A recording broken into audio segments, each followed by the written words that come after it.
আসসালামু আলাইকুম দর্শক। এখন সময় ভোর ৫টা বাজে। এই ৫টার সময় এসেছি আমাদের কোল্লার প্রজেক্টে কোল্লা হারভেস্ট করার জন্য। এই যে শিয়াল মামাগুলো কিন্তু দৌড়ে বেড়াচ্ছে, হ্যাঁ? মানে সবে মাত্র ভোরের আলো ফুটেছে।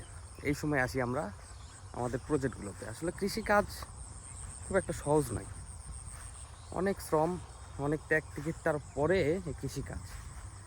এত কষ্টের পরে যদি আমরা কষ্টের মূল্যগুলো না পাই, ফসলের ন্যায্য দাম যদি না পাই, তাহলে কেমনটা লাগে বলেন? অনেক সময় মনে হয় এই কৃষিকাজ ছেড়ে অন্য পেশায় জড়িয়ে পড়ি।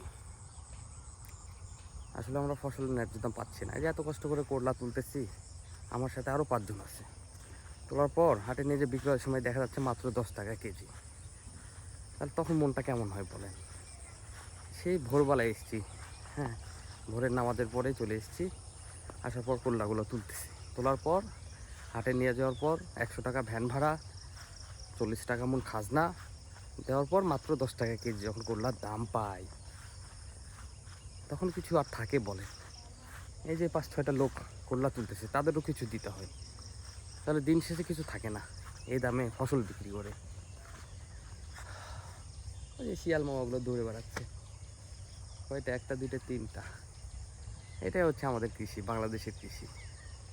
জানি না ন্যায্য দাম কৃষক কবে পাবে।